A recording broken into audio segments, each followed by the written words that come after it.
CBS Sports. High drive, center field, off the wall, grand slam. This is magnificent. Got a fantasy question? Email fantasybaseball@cbsi.com. Get ready to win your league. Where fantasy becomes reality. Now here's Frank, Scott, Chris, and Adam.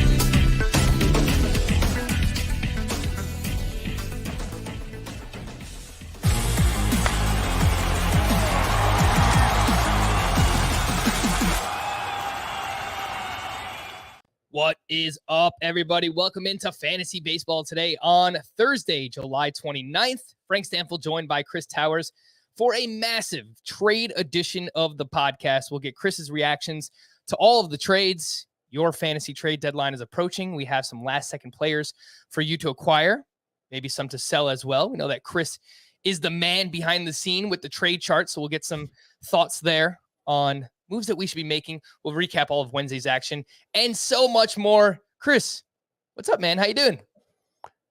Good. A lot going on today. It was a busy baseball day. I hope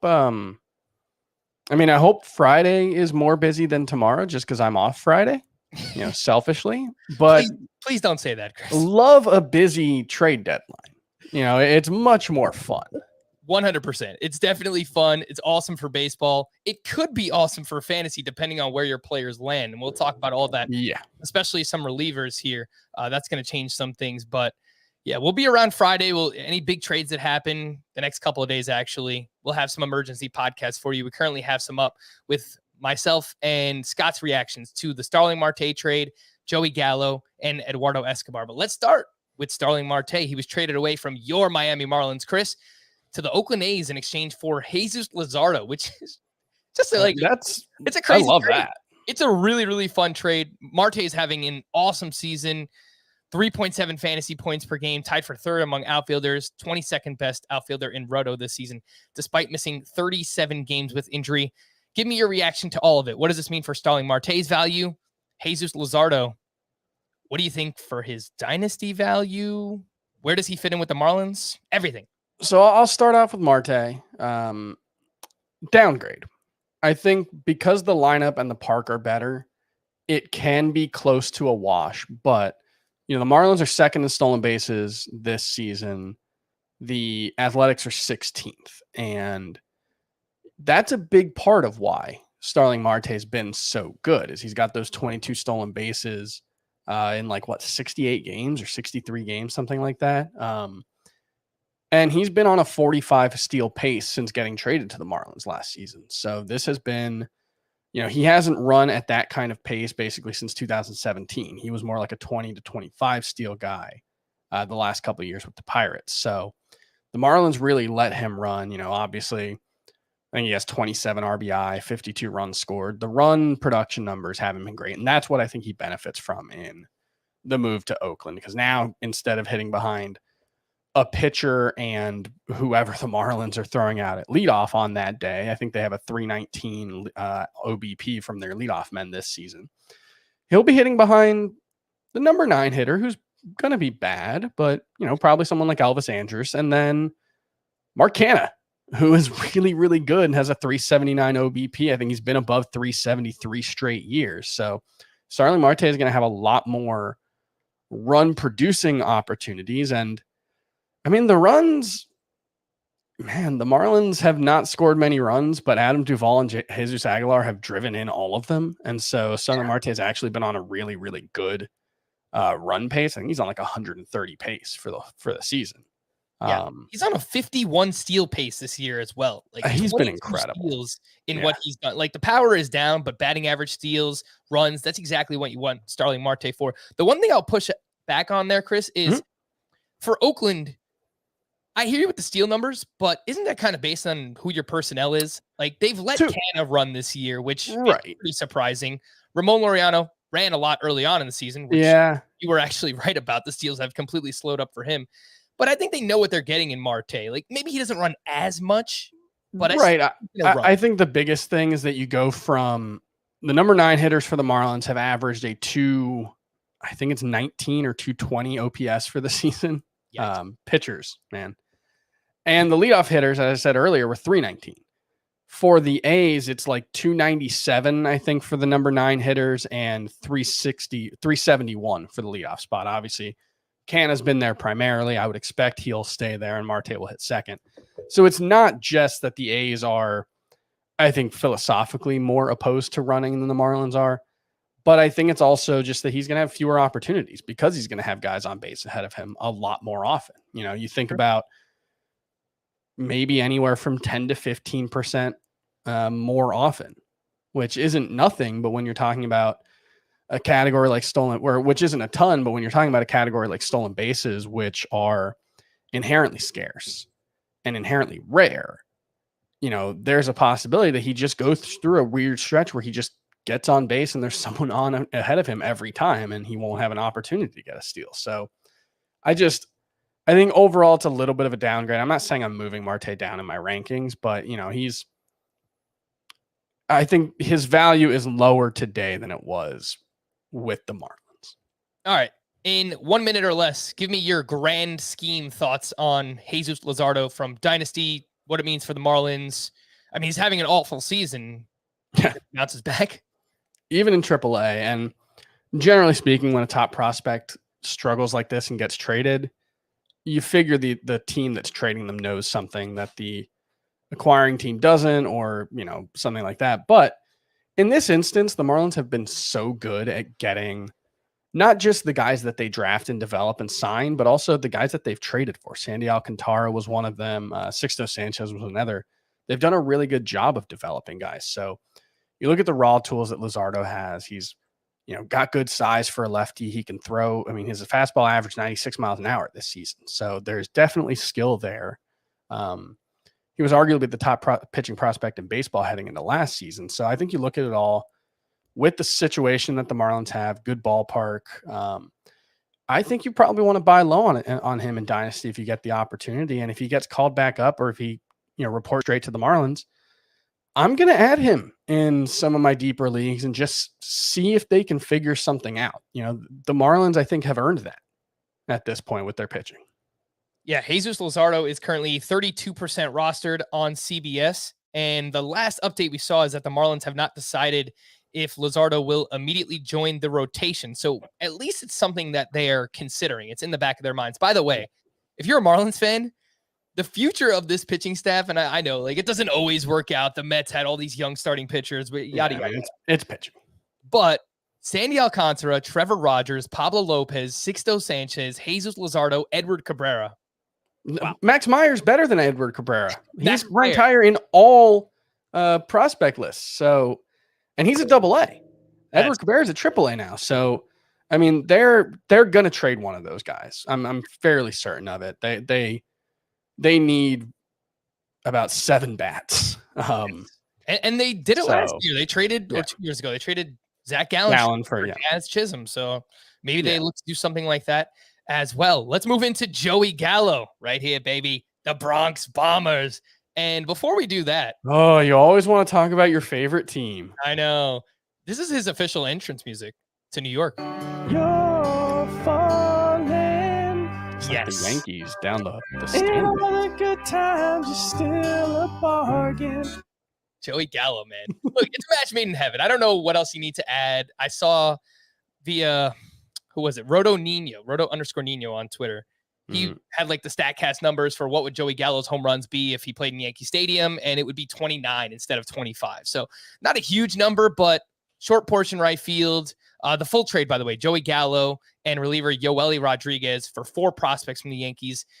Pitcher Glenn Otto, second baseman Ezekiel Duran, shortstop Josh Smith, and second base / outfielder Trevor Hauver. Gallo, how much you moving him up, Scott? Chris? I don't think you like the thing about Gallo and Marte is like, even though I do think this is better for Gallo, even though I do think Marte loses value, I don't really think they're the kind of guys that you move up or down because of a trade, really. Like they're so set, and so much of their value comes from what they actually do as opposed to the context that they're in, that like, okay, maybe Gallo hits an extra home run or 2, maybe Marte steals, 1 or 2 or 3 fewer bases. Like, I think it is worse for Marte and better for Gallo, but I'm not really looking at it as like oh wow, I need to move. I need to adjust my rankings. That makes sense. Yeah, I mean, look, Joey Gallo's power plays anywhere. He's one of those guys where sure, it'll help a little bit that he's in Yankee Stadium, but it's not like he wasn't hitting home runs in Texas because of the ballpark or anything. I do think it's a slight boost up for other Yankees hitters. There's going to be more run scoring opportunities for DJ LeMahieu, some more RBIs for Aaron Judge and for Giancarlo Stanton. And, we're going to have that conversation later about guys to buy. And I almost went with DJ LeMahieu as one of mine. Like, I know he's been awful. I know he's been arguably like definitely not worth starting for large stretches of the year, but also not necessarily even worth rostering in some situations. But he's going to be better than this. Like, he's going to hit 300 the rest of the way, I would bet. And the lineup's so good. Like, if you get an opportunity to get DJ LeMahieu, I think you should do it. And DJ LeMahieu, look, the numbers are not what we wanted them to be. He's been an underachiever. There's no doubt about that. He's been better, and he has an on-base streak, which is currently at 37 games. So, for whatever that's worth, for DJ LeMahieu. One of the prospects to pay attention to might have some value this year. Pitcher Glenn Otto, between AA and AAA this season, 3.33 ERA, 1.02 whip, 115 strikeouts in 75 and 2/3 innings pitched. The next trade that we have here, Eduardo Escobar went to the Milwaukee Brewers in exchange for infielder Alberto Ciprian, who is an 18-year-old prospect, and outfielder Cooper Hummel, who is a 26-year-old outfielder with high OBP. It's not Miller Park anymore. I think it's American Family Field. Plays very well for left-handed power. Escobar is a switch hitter. I actually think this one is a slight boost up for his fantasy value. Sure. Yeah. I mean, we've seen him. He's been fine this season. That 778 OPS. Has he been really good lately? No. He's had a good July. Yep. Yeah. I think he's going to be, right around an 800s, low 800s OPS bat, but it wouldn't surprise me to see him go on a stretch, like his 2019 season where he drove in a ton of runs. As an emailer pointed out to us, I'm sorry I don't have the name, but they pointed out that the Brewers, I think, have been third in the majors in runs scored over the last 28 days or something like that. Yeah, that lineup's been actually pretty good since Willy Adames got there. It would be even better if Christian Yelich were hitting, but he's still getting on base at least. So I think it's a good situation. I think it's definitely arrow up for Eduardo Escobar. Escobar has 65 RBI this season playing for the Diamondbacks. Just think about that. 22 home runs, 246 batting average. Batting average is never going to be great. Maybe it ticks up a little bit here, 250, 260 for him, but power's been very good. RBI opportunities will be plentiful with the Milwaukee Brewers. Yeah. A few reliever trades. The Astros acquired Yimi Garcia from the Marlins in exchange for outfielder Brian De La Cruz and pitcher Austin Pruitt. Chris, who do you think? Well, I guess you could drop Yimi Garcia. He's not going to close, obviously, with the Houston Astros. Who do you think closes for the Miami Marlins? I think it's between Dylan Floro and Anthony Bender. Yeah, I think Anthony Bender would be my pick. But Floro is the one who I don't think either one of them really has much closing experience. I guess Floro has more experience overall, so maybe they tend to go there. But I do think Anthony Bender is the better pitcher. So absent, knowledge of what they're likely to do, I think Bender would be the one to pick up. Yeah, and Anthony Bender is 10% rostered. Much better underlying numbers than Dylan Floro this season. Floro has fine numbers, but I do think Bender is better. And if you're just looking for a reliever to add for saves, I still do think Paul Sewald is one of the most under-rostered pitchers on CBS right now. Only 30% rostered. The Mariners traded away Kendall Graveman on Tuesday, and unless they make another move for a reliever, I think it's going to be Paul Sewald. Last trade here, Michael Givens was traded from the Rockies to the Reds in exchange for right-handers Case Williams and Noah Davis. Not really much fantasy value to talk about there, unless Givens works his way into save opportunities, which I guess you can't rule out given Cincinnati's bullpen this season. All right, let's talk about some stuff that actually happened in the games on Wednesday. Oh, my goodness gracious. Oh, my goodness gracious. Before I actually give you my pick is Tyler McGill. Joey Votto. That was going to be my pick. I started the podcast yesterday with Joey Votto, Chris. And even ahead of, oh my goodness gracious, like what he's doing right now. Yeah. He hit 2 more home runs on Wednesday. Another double dong. That's back-to-back multi-home run games for Joey Votto. He now has 7 homers over 5 games, 19 home runs on the season. I'll let you expand on it. We've talked a lot about him recently.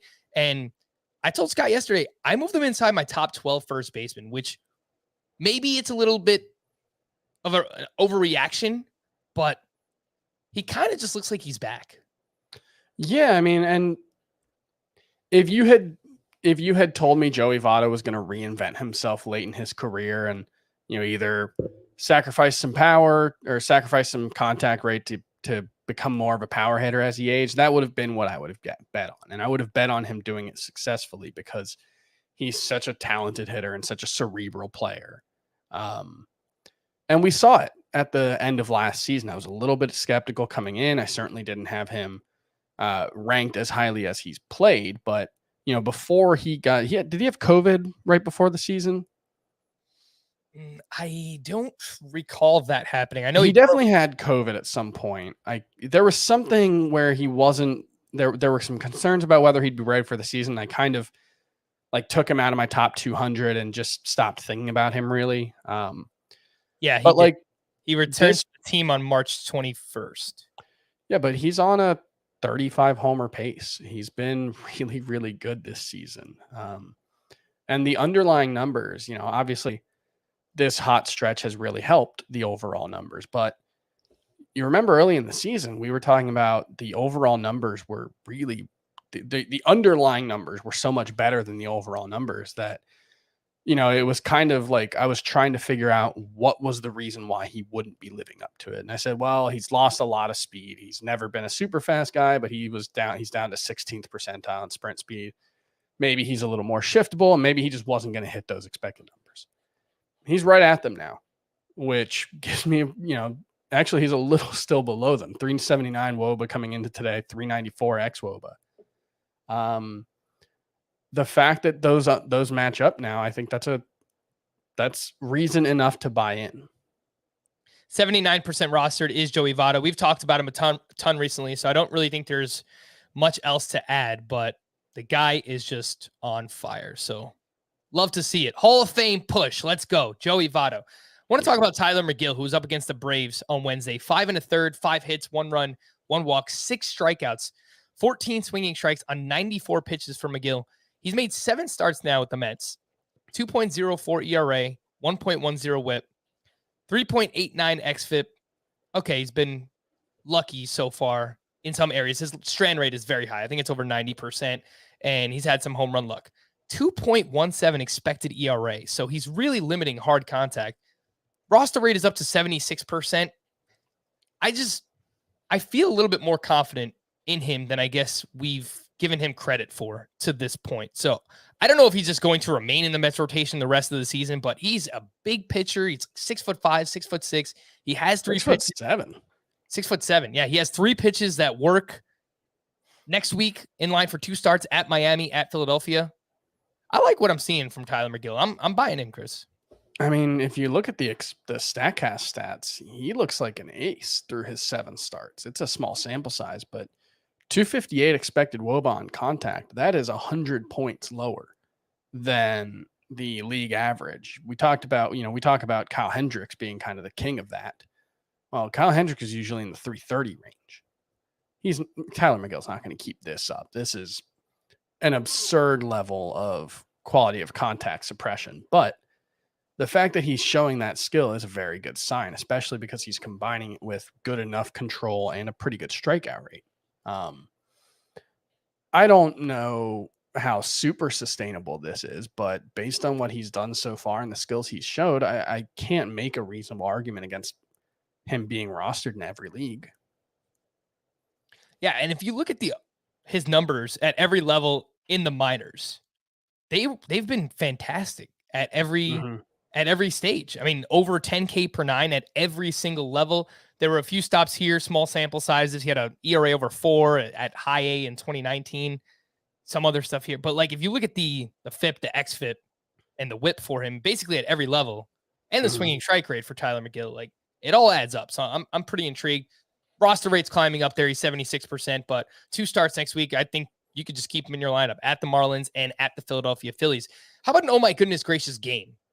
The Twins and Tigers combined for 31 runs on Wednesday. The Twins hit 7 home runs in this game, which included 2 from Miguel Sano, 2 from Ryan Jeffers, and then 1 from each of Max Kepler, Brent Rooker, and Jorge Polanco. No home runs by the Tigers. That's honestly more impressive. The Tigers scored 17 runs without hitting a home run. Yeah, I think there was some kind of record. I think it was the first time a team has been out-homered by 7 and still won the game. So it's... And they only had 7, 1, 2, 3, 4, 5, 6. Yeah, they only had 7 extra base hits. Yeah. The Twins had 7 home runs. Well, the Twins also only had 8 extra base hits, but 7 of them were twice as good as the Tigers ones. So that's just a wild game.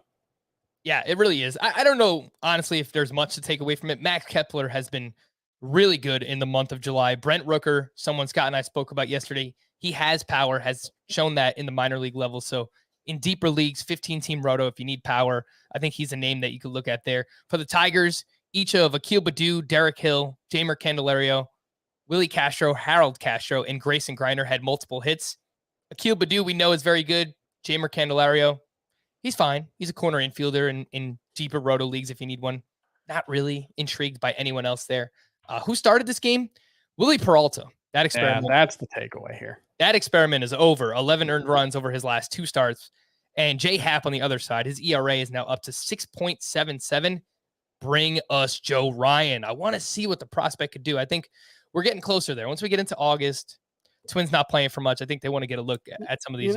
One thing I will say, it's a very small sample size. He's only played 55 games this season, and his overall sample size is pretty mediocre. But Derek Hill in 2019 hit a career high 14 home runs. He had only hit 9 in his career before that. That was a AA. He's always had speed. And this season, between the majors and the minors, he's got 10 stolen bases in 55 games. He's hitting probably like high 280, 290 range. A lot of that's, what he did in the minors. He's walking a lot. In an AL only league, for sure, he's what he's doing right now, 6 stolen bases in 18 games. Actually probably has a 300 batting average now after today. Someone to keep an eye on for deeper leagues because of the speed. And the name there, Derek Hill from the Detroit Tigers, has started 5 of the last 6 games for them as well. The MLB trade deadline is approaching, so let nothing personal with David Sampson be your guide. David Sampson ran a Major League Baseball team for 18 years, so he's no stranger to how trades go down, why trades get accepted, or why offers get a hard no. Nothing personal will have more than just winners and losers. David will provide expert insight and analysis on every trade, no matter what goes down at the deadline. Remember, it's just business. It's nothing personal. And I'm especially interested to hear what David has to say regarding these Marlins trades, because they've been very interesting for them. News and notes from Wednesday. The Nationals and Phillies game was postponed due to 12 positive COVID tests for the Nationals. We know that Trey Turner tested positive on Tuesday. Only 4 players, I believe. Yes, 4 players and 8 staff members. Trey Turner, someone who left Tuesday's game because he tested positive. So I would imagine, look, if you play in a league where you could set your lineup for Friday through Sunday, which is a lot of NFBC leagues, some of the outwards leagues, I don't know if the Nationals are just going to have enough players from their taxi squad. I mean, the Yankees figured it out, so I guess the Nationals could too, but they are playing a doubleheader tomorrow. All right. And I believe Turner is, I believe that it's been reported that he is vaccinated. Yeah, I mean, so I know, breakthrough cases happen, but I believe the protocols say that you can come back with a negative test or maybe 2 negative tests. Whereas, you see Aaron Judge and how long he's been out. It seems like he's not vaccinated. That hasn't been confirmed. He refused to say, but I think you can read between the lines there with how long he's been out. So, it's possible Trey Turner isn't gone for a super long time. Jared Walsh was placed on the IL with a right intercostal strain. He's missed the past couple of days for the Angels, and this is kind of just in conjunction with the numbers the past month or so have been taking a step back for Jared Walsh. We had a bunch of players leave their games with respective injuries on Wednesday. Rafael Devers left and was seen rubbing his hamstring. Eloy Jimenez, come on, man. Seriously, right groin strain for Eloy Jimenez, who hit just a mammoth home run on Tuesday. He was DHing in this game. So I thought, all right, maybe if he's playing the outfield, that's why it happened. He was just DHing. Yeah, I mean, hopefully it's nothing serious, but, Eloy does have a pretty sizable injury track record so far. You remember his rookie season, he missed some time. He's a really big dude, Yep, sure is. So. Lourdes Gurriel exited after a hit by pitch on his elbow. Buster Posey was removed after taking a foul ball off the mask. Nolan Arenado was removed from Wednesday's action after getting hit by a pitch on his forearm. Nico Horner left the game with side soreness with the Chicago Cubs. We had a Dodgers news dump. Clayton Kershaw will continue rehab on Sunday. Mookie Betts is expected back on Sunday. Corey Seager, all right, finally, he is targeting a return sometime this weekend. Happy to get him back. Brandon Crawford expected back on Thursday. Luis Severino will throw a simulated game on Thursday. If all goes well, his next move could be a rehab start. Good news there for Luis Severino. Nelson Cruz was scratched Wednesday due to a foot contusion, but he did pinch hit. I believe it was in the 8th or 9th inning while I was watching the game. Mitch Garver was held out after getting hit by a pitch in his hand. That happened on Tuesday. Luis Robert moved his rehab to AAA on Tuesday, so he is inching closer to a return. I'm going to say he's here next week. Yeah, I think not like in mine or your apartment, or necessarily even New York, but in the majors. Are they playing the Yankees next week? No, I have no idea. Chris Archer fired 3 2/3 scoreless innings at AAA on Tuesday. He allowed a hit, a walk, and he recorded 4 strikeouts. He's 17% rostered. I don't know, Chris. Archer has been around for a long time. Anywhere you would a long time since he's been good. Anywhere you would be interested in? Is he coming back from thoracic outlet? It's something major like that. Yeah. I mean, there's no way you can expect much from Chris Archer. You've got to see it before viewing him as anything more than an AL only type of guy. He had thoracic. And that is an injury that, as I'm sure you guys talked about with Steven Strasburg news yesterday, that is an injury that, I mean, it's not the worst injury that a pitcher can have, but it's pretty bad. It's generally, if not a career ender, the start of the end of careers for most pitchers who have it. So it's just not a great sign. And also he hasn't had an ERA below 4 since 2015, which is, God, doesn't feel like that long ago. Didn't someone on this podcast used to argue vehemently about Chris Archer? I feel like that was an Adam versus Heath thing or something like that. I've been a Chris Archer guy. I was a Chris Archer guy last season. Maybe I need to invite those guys on the podcast. Yeah, I mean, look, he had those 2 seasons where he had a 4 ERA, 200 plus innings, 233, 249 strikeouts. Like, there was a point where Chris Archer wasn't elite, but he was still a useful fantasy option. I would be very surprised if he got back there. Yes. Last news item here. Rodolfo Castro, who started at second base for the Pittsburgh Pirates on Wednesday, hit a double dong. And per ESPN stats and info, Rodolfo Castro is the first player in the modern era since 1900 to have each of his first 5 career hits go for a home run. One of them, by the way, was off of Josh Hader. So pretty damn impressive. He's 1% rostered. He was batting .300 at AA this season with 11 homers and 6 steals. I don't see him on any prospect lists anywhere. There's people that are talking about him, though, and people that are excited about Rodolfo Castro. One thing to add. Sure. Since the modern era, since 1900, there was a guy in the 1900s/19 teens whose nickname was Home Run Baker because of how many home runs he hit. He hit 12 for his career high. So I'm going to go ahead and guess there was nobody before 1900 whose first 5 hits were home runs either. Just putting that out there. Definitely. I'm not a statistician, but Definitely makes sense. yeah, I don't know. Anything like this will make you take notice. I think if you change the parameters to 5 home runs in his first 23 plate appearances, the list probably expands, which tells you that, one, Rodolfo's had some bad BABIP luck. But 2, also, 5 home runs for your first 5 hits sounds a little more impressive than, 5 home runs in 23 or 24 plate appearances, but still impressive. He was hitting really well at AAA. Obviously, a lot of people are hitting at AAA, but it's not the PCL or AA, excuse me. Yeah, look, this is the kind of thing that you should take note of. You shouldn't expect it to continue. We've seen, Matt Davidson, like 4 or 5 years ago, had a huge first week, didn't turn into anything. We've seen that kind of, I'm sure there are better recent examples, but the first 2 that came to mind were Matt Davidson and Chris Shelton. So, throwback. Matt Davidson was definitely the more timely one. But yeah, like it's impressive enough that you should, in a 15-team league, if you need some help, sure, look his way. Like, yeah.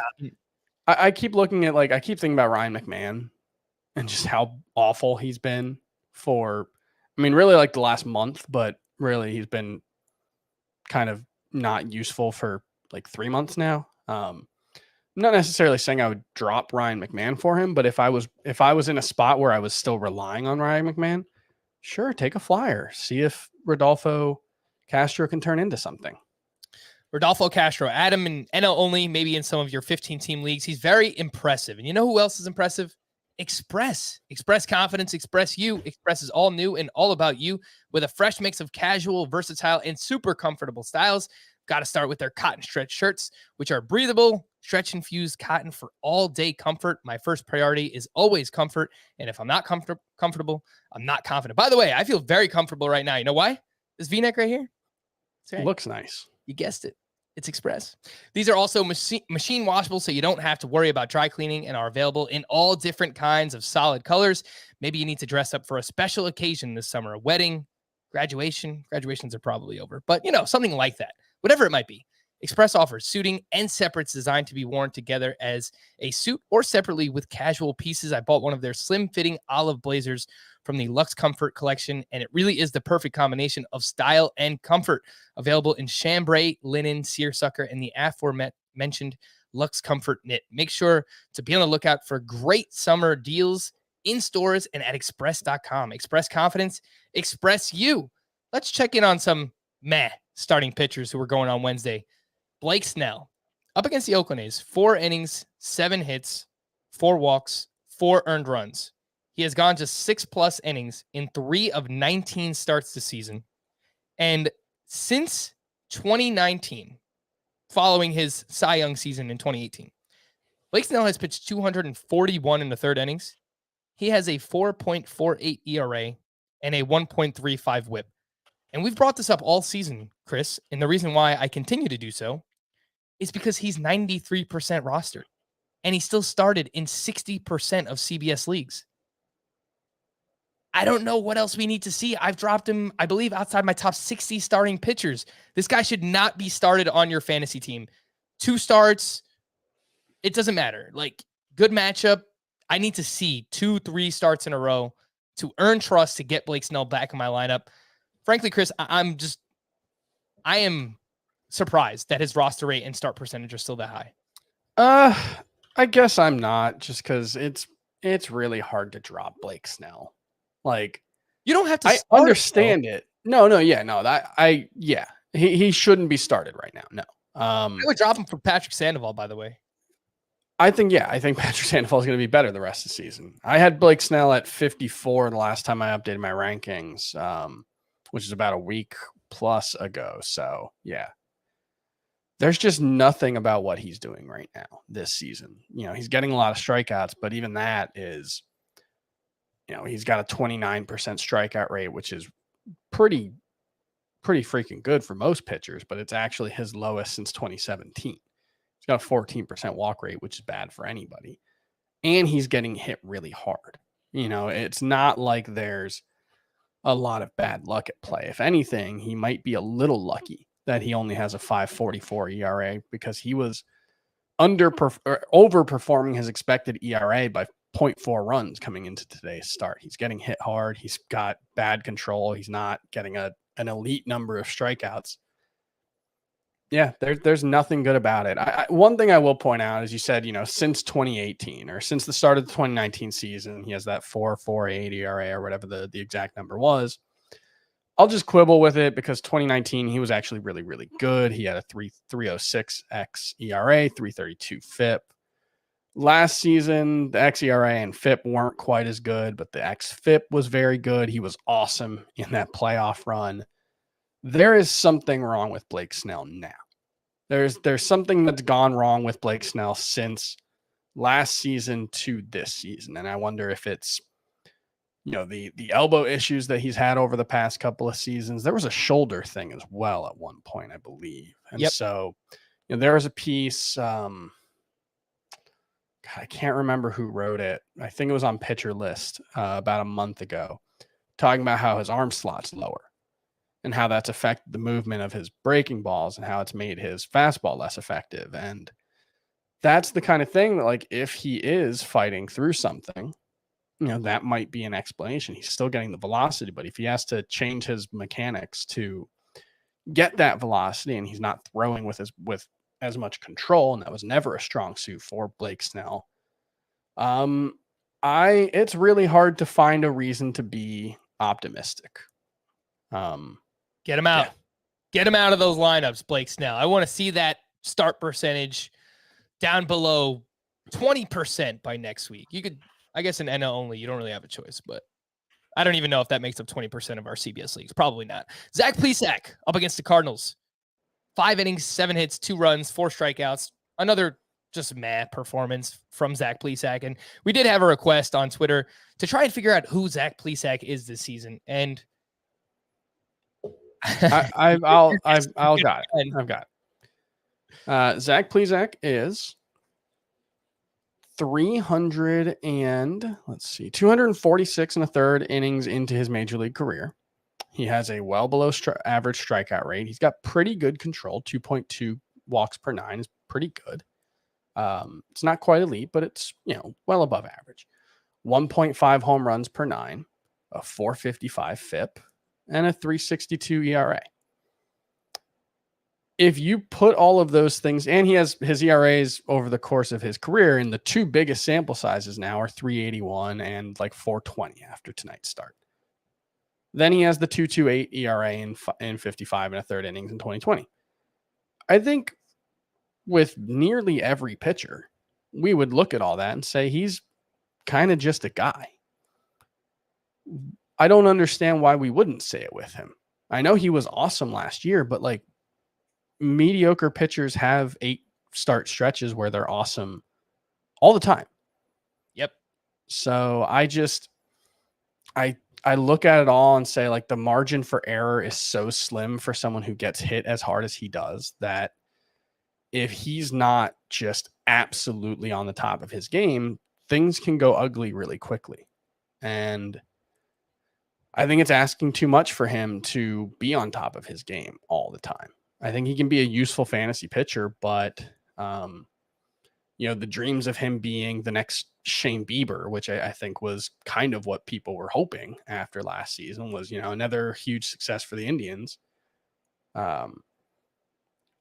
He's not the next Kyle Hendricks either. No, I think he's fine to have around, but I have trouble seeing an argument for him over even someone that we've been really uninterested in this season, like Adam Wainwright. Oh, yeah, I have him behind Wainwright in my rankings. I have Plesac all the way down at 67. And honestly, I need to move him down a little bit more. I'd rather have Austin Gomber than Zack Plesac at this point. I'd rather have Jamison Tyone. And then you get into like the Dallas Keuchel area. That's kind of who Zack Plesac is. I mean, better control than Dallas Keuchel, but pitching to contact, getting ground balls. He's going to give you length, volume, but I think more often than not, it's not going to be very helpful volumes. That stuff doesn't matter if it's not good. You Yeah. know, like that's the thing is that if you like we kind of give him the benefit of the doubt that he's going to pitch deep into games because he did that really well last season. But like this season, he's really not pitching that deep consistently. And it's because he's not pitching well. You know, that's the thing is that being able to go deep into games is only a skill if you can do it. Like Sandy Alcantara, you know, he's developed into a guy who goes deep into games because he's gotten much better as a pitcher. I think Zack Plesac can go deep into games, but a lot of the time it's not worth it for the Cleveland baseball team to let him go deep into games. Cleveland Guardians, by the way, we never talked about that. I realized they came out. I think it's really cool. Yeah. I think the font is bad. Like they tried to keep it way too close to the current font. And I think that is like drawing some of the negative reaction, but I think it's a really cool name. Like the story behind it, the Guardians of Traffic statues that are outside of the stadium. Like I think I like it. I'm a fan. Yeah, at least it didn't take them 2 entire seasons to figure out what their name was going to be, and we're just still here waiting. That's a cue for you, Washington football team. Although, just if you want to leave it as Washington football team, I think that's awesome. I'm kind of used to it by now, right? I love typing comma football team after a player's name. Like I just that brings me a tiny little bit of joy every time I do it. Let's quickly run through some of these other meh starting pitchers. Yusei Kikuchi, he's not really meh, but he's kind of been meh recently. And up against the Astros, 5 innings, 4 runs, 3 of those were earned, 7 strikeouts, 16 swinging strikes on 101 pitches against one of the lowest swinging strike rate teams in baseball in the Houston Astros. What stood out to me here is spin rates down over 140 RPM on each of the fastball, cutter, slider. That's been an issue for Kikuchi, a little bit up and down here. He's been rocky, but overall, I look at everything between the swinging strike rate. He gets ground balls a good amount. I still trust Kikuchi. That's basically where I'm at.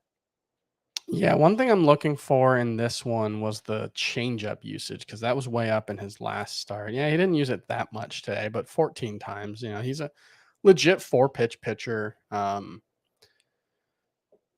Like you, I have faith.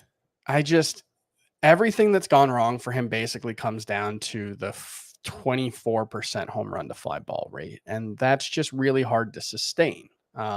It's been much worse recently too. So I think that's why you see the last 5 or 6 starts. It looks a little bit rocky for him. But the strikeouts have been pretty good all year. The control has been pretty good. Like he's doing everything you want except getting crushed. And I believe he will, we're going to do that buy and sell thing. He was actually a pitcher I think you should buy.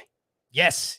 I was just going to say, I don't have my players picked out for that because got a little bit behind here with Joey Gallo trade. So there's a lot going on. It's going to be all you, Chris. But Kikuchi, yes, pitcher to buy. If anyone is concerned about him, he's someone I would be excited to have on my fantasy team for the final 2 months. Last 2 mad pitchers here, Tony Disco, Anthony DeSclafani. He's not mad. Overall numbers are still very good, but he is bad against the Dodgers. Oh my. 5 starts this season against the Dodgers. I guess that means he's not going to have to face them again. Please, no more. 22 earned runs in 21 innings pitched. That is a 9.43 ERA. DeSclafani, we have found your kryptonite. And Kwang Hyun Kim, he reeled us in. We were buying in. Quality starts left and right. Boom. We get hit with regression. He was at the Cardinals on Wednesday. 2 2/3, 5 hits, 5 earned runs. Not at the Cardinals. He was at Cleveland. That would make a little bit more sense. But again, more often than not, that's why we cite the underlying numbers. Yeah. Of course, Kwang Hyun Kim was going through a great stretch, but the underlying numbers, he doesn't get a lot of swings and misses. He allows a lot of fly balls. Everything said that he was going to regress, and then we get a start like this. I still think he's fine. You can use him in the right spots, but this was a pretty obvious regression. Just to go back to DeSclafani, he's only given up 42 runs this season. So that means that he's made 5 starts against the Dodgers out of 21, and half of his runs allowed have come against the Dodgers. He has a 1.89 ERA against everyone else. You look at the underlying numbers, 3.60 FIP. That's still pretty good. I think he's going to be useful moving forward, but Yeah, no, if the Dodgers are on the schedule, I would not want him in my lineup. Don't do it anymore. One more thing to promote here. This is the final week. We are finalists for the sports category of the People's Choice Podcast Awards. We appreciate all that you do for us, and we hope that you enjoy our show enough to nominate us to advance to the final round. To nominate Fantasy Baseball today, go to podcastawards.com/app/sign up, and then toggle down the sports category. We've included the link at the top of the episode description as well. We are going to take a quick break. When we return, Chris is going to tell you which players you should be buying and selling heading into the second half. Well, final 2 months. We'll do that next here. Fantasy Baseball Today. All right, Chris, we're going to start with players to buy. Who's a hitter that you're looking at for this? Yeah, so I already gave my pitcher, so we'll go with the hitter. You're only going to get 3 names in this segment, unless we want to say Yusei Kikuchi again. But the hitter I'm going to buy is Whit Merrifield. He's hitting like 226 in the month of July. He's hitting 272 over the course of the season as a whole. Seems, if not likely to get traded, it certainly seems like a strong possibility that he will be traded. And I just think he's going to hit 300 the rest of the way. I have so much confidence in his skill set. I have so much confidence in his track record, the ability to put the bat on the ball, that, you know, wherever he lands, if he stays in Kansas City, if he goes somewhere else, I think he's going to have a very good finish to the season. Is he still leading the league in steals? Yes. So, you know, it might cost a lot to get him, as it should. But if someone is frustrated by Merrifield's performance recently, he is absolutely a hitter I'm looking to buy. I have 2 buy high players that I've talked a lot about, and sure, Pete Alonso in particular. If someone is just not valuing him to the level that they should, I just think he's going to have a monster final 2 months of the season. I mean, he's had a monster July, so it's going to be a little bit harder now. And I gave you his name a while back, but Pete Alonso is definitely someone I'm still buying in on. And Sean Manaea, 2 buy highs here. And I've been very excited about Manaea. Seems like all season I've just been a little bit higher on him than you guys in the rankings. And his last 2 starts, he has 22 strikeouts during that stretch. And on Wednesday, 6 shutout, 9 strikeouts against the Padres, 15 swinging strikes in that start.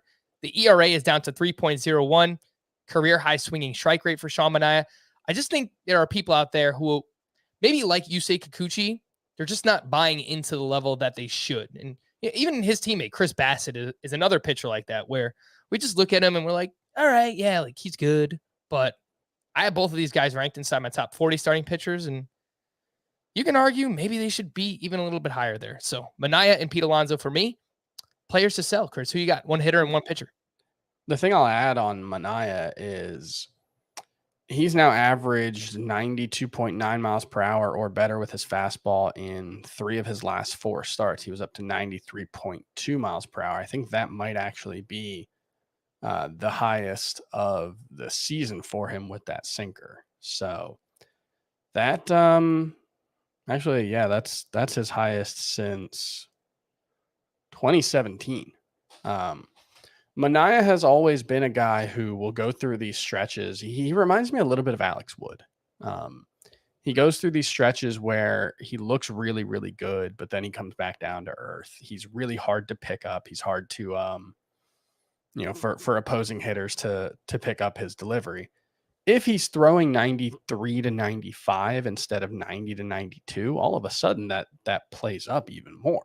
And so I do think, yeah, there's definitely something going on with Sean Manaea that makes him worth buying if he can keep this up. I'll also add a pitcher that, is not a buy low, but, right now is more of a buy high, but Kenta Maeda. I think he's back. The splitter and slider, which are the 2 signature pitches for him, they've been working really well lately. I know his last 6 starts, I think, have been really, really good. ERA, I want to say under 2.5 in that stretch. He had 1 blow up start, and it's since that stretch. I don't know the exact stats. I was looking them up recently, but he's another pitcher that I would definitely be looking to buy if I get the opportunity. Yeah, it just looks like Kenta Maeda is finally healthy, and it's his last 5 starts, the entire month of July. 2.15 ERA, 11 K per 9, under 2 walks per 9. That's a big part of this too. Earlier in the season, Maeda was walking a lot. You saw the control kind of erratic for him, which we've never really seen from Kenta Maeda. And he was giving up a lot more hard contact. And during this 5-start stretch, an 85.3 mile per hour average exit velocity, which is fantastic. I will point out 3 of those starts against the Tigers, 1 of them against the Royals. Yeah. So you keep that in mind, but I do think Kenta Maeda is back compared to what he was doing earlier in the season for sure. Players to sell, Chris. 1 hitter, 1 pitcher. Yeah, I mean, we talked about him earlier, but Starling Marte, if I'm in a roto league, especially, I think the effect might be muted in a points league because we're going to see more runs and RBI. But if I'm in a roto league, because steals are so scarce, I think trying to sell him right now, because I do think he's going to run less. If you can get a huge return, if somebody values him like a top 10 outfielder and you're okay with steals, I do think trying to sell him makes sense because I do think he'll be less valuable after this trade. If I can move him for, like an Aaron Judge, I would do that. Would you trade him straight up for Whit Merrifield? Yeah, I would rather have Whit Merrifield than Starling Marte, but that's been true all season. I will just say, you guys give me stuff for Yankees, but Starling Marte just leaves the Marlins. Now you just got to trade him away from your fantasy team. I mean, come on, Chris. Oh yeah, no, that's 100%. I mean, there's no question about it.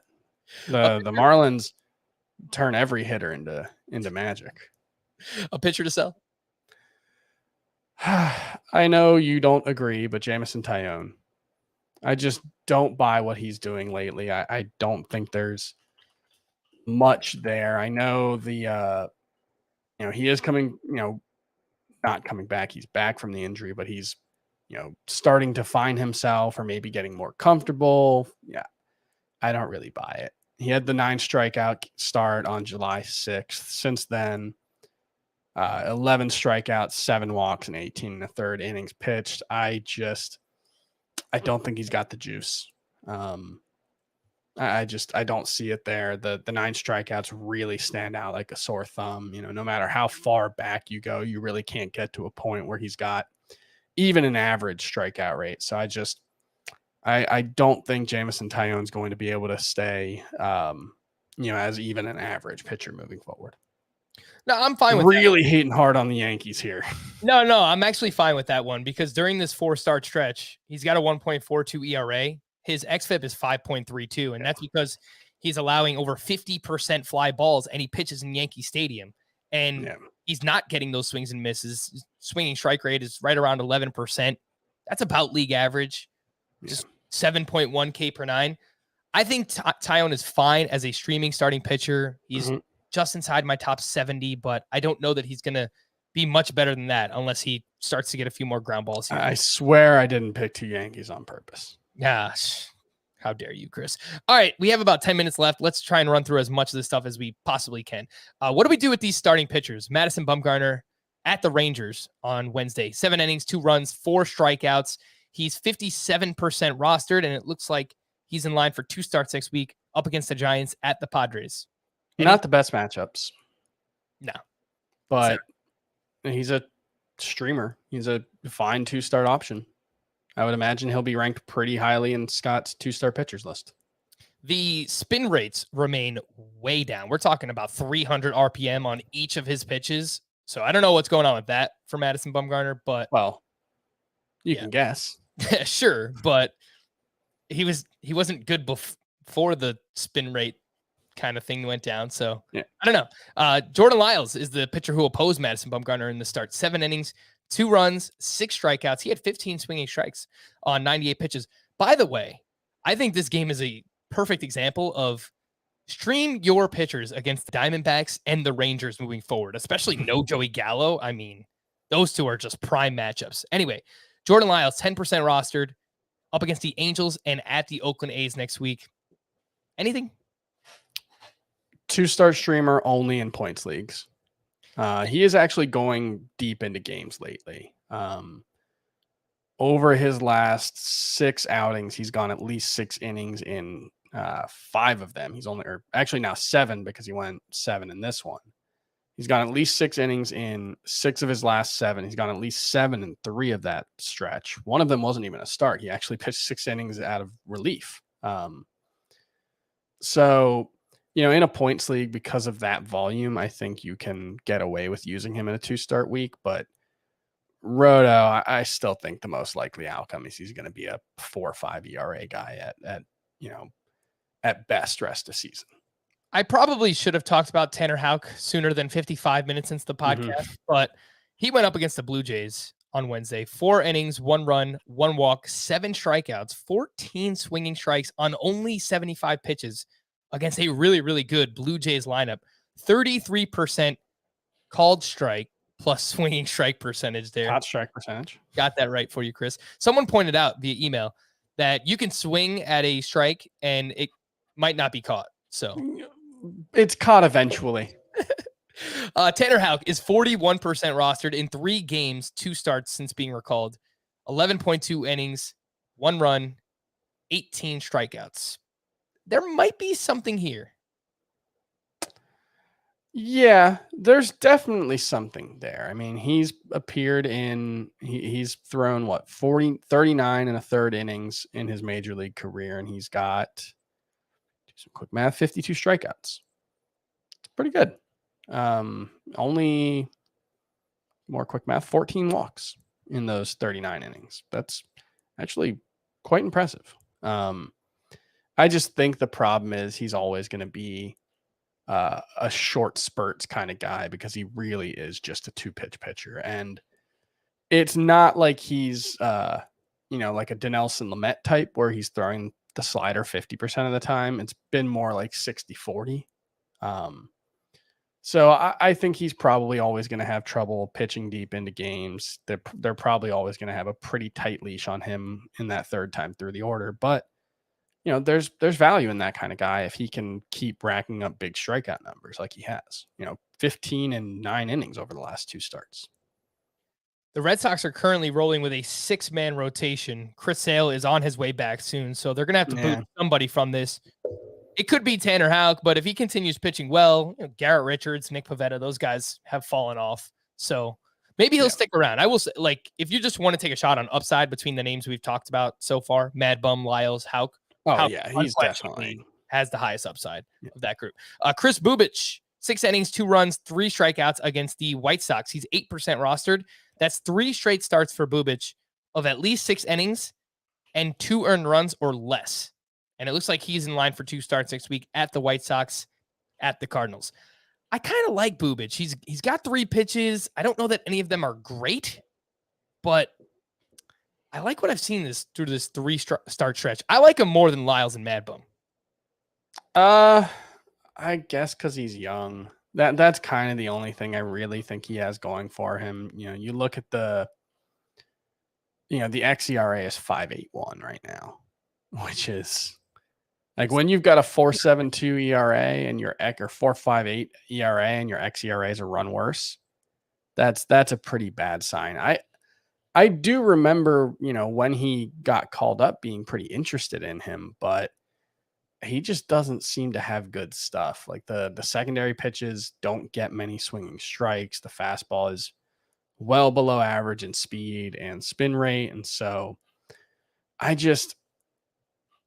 don't see how he gets it done, especially because he's got pretty mediocre control.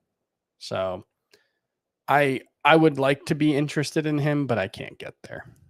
Last 3 names here. Adrian Hauser, 5 shutout against the Pirates. He has a 3.69 ERA, gets a ton of ground balls. His velocity was actually up about 2 miles per hour on the fastball in that start. Looks like he's in line for 2 starts next week against the Pirates, against the Giants. 15-team roto. Maybe you stream him there. Nestor Cortez. The ERA is now down to 1.93, 0.95 whip with the Yankees. I don't actually think he's all that good, but the underlying numbers really support Nestor Cortez. He's 3% rostered. He has SPARP eligibility. AL only, the deepest of leagues. And then Michael Wacha, in the month of July, he's made 4 starts, 3.60 ERA, 1.05 whip, 12% rostered. And the matchups next week, if this actually works out, because there's always stuff changing with matchups, but Mariners and at the Orioles for Wacha, it's pretty good. Yeah, again, the underlying numbers are pretty gross for Michael Wacha. 6.08 xERA, and Well, that is that. I guess that was coming into today. It's probably gone down a little bit. He has the last 4 seasons. His best xERA is the 4.61 he put up last season. Yikes!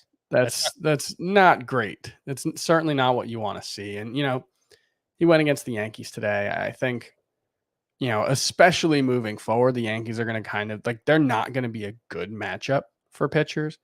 They're going to be like the ultimate boomer bust matchup, though. Sure. Because a third of their hitters are Aaron Judge, Giancarlo Stanton, and Joey Gallo. Yeah. That's you're either going to get crushed or you're going to get 10 strikeouts, and you might do both. As a team, the Yankees had a 24.4% strikeout rate this season. That's the 10th highest in baseball. That's without Joey Gallo on their team. So, and with Judge and Stanton missing some time. Just keep that in mind. Real quickly, where do we add these hitters, if anywhere? So I'll bring up a name. You just tell me what type of format, what size league. Cesar Hernandez went 2 for 3 with his 18th home run. His last 7 games, he's batting .346 with 3 homers, 61% rostered. I saw his homer today was a wall scraper. I wanted to see what percentage of his home runs have been just barely enough to leave, and fewer than I thought, actually. His ex home run is 15.4. It's actually better than I would have expected. I still think his problem has always been he's a little bit more of a points league guy, but points is the shallower format. But he's worth starting in a 12-team league as a middle infielder. All right. AJ Pollock. He went 3 for 4 with an RBI, a run scored, and his 4th stolen base. The dude is hot right now. 57% rostered. Any league where you start more than 3 outfielders, I think. All right. Jarren Duran went 1 for 2 with a triple and 2 RBI in game 2 of their doubleheader. The triple was actually an inside the park home run. They ruled it a triple afterward. Or whatever. It was a home run. He's real fast. It came off of Steven Matz, and he had great numbers against left-handed pitching in the minors. I don't know why the Red Sox just keep benching him against lefties, but whatever. He's 62% rostered. He's been mostly bad to this point, Chris. Where do you think Jarren Duran should be rostered? I think that's probably right. Okay. Anything deeper than a 12-team league, you probably still need to see him do it first.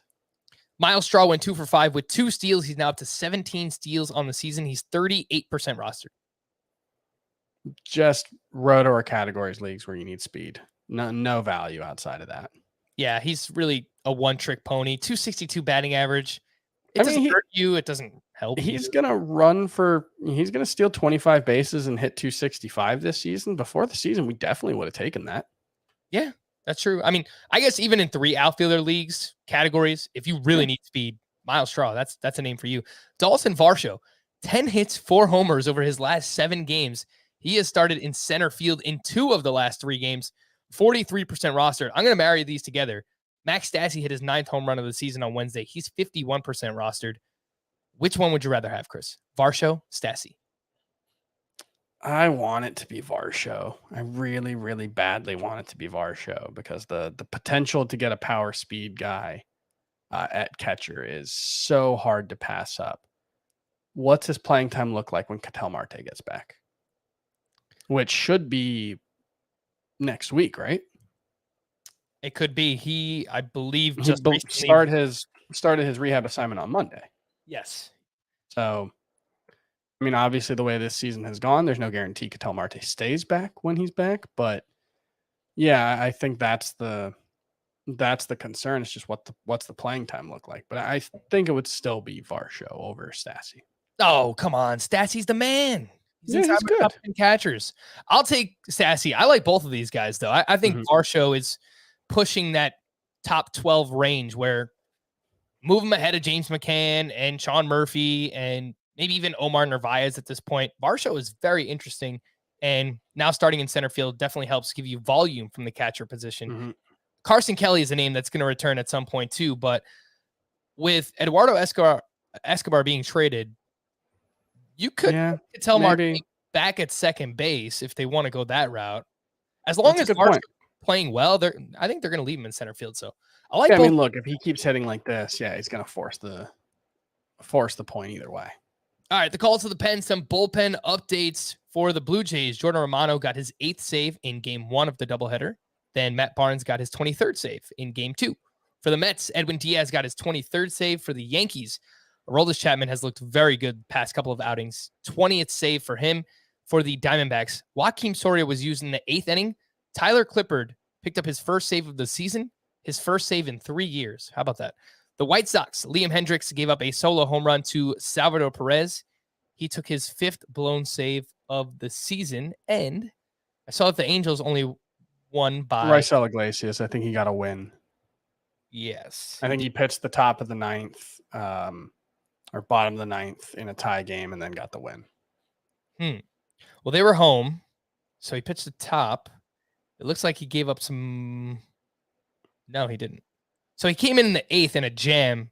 He gave up. Actually blew the save. Yeah. And then got the win. Okay, there you go. One of those wins. So it really wasn't a good one. By the way, Shohei Ohtani hit his 37th home run. It's very late in the podcast, but still worth mentioning. Walker Buehler has now gone 6+ innings in 20 of 21 starts this season. So just give it up to the guy. Amazing. Thursday, to stream or not to stream, Kyle Freeland at the Padres, Alex Cobb versus the A's, Chad Kuhl versus the Brewers, Luis Patino versus the Yankees, and Drew Smyly at the Mets. It's very bad. Alex Cobb is the only one I would even consider. Let's see if anyone else has. He might not make that start though, because it's entirely possible he gets traded. That is true. As of now, he's on the schedule and he's on the Angels. So we'll see what happens. I'm trying to see if has anyone else popped up here. Nope, there is nobody. It's a very bad day of streamers for Thursday. How about Friday? Let's see what we got. I didn't write these down beforehand, so we're doing it on the fly. We're doing it live. Ryan, we'll do it live. Ryan Weathers is at home against the Rockies. Not okay, bad. maybe. Patrick Sandoval is still under 70% rostered. You should stream him and then keep him under. He's not a streamer, but yeah.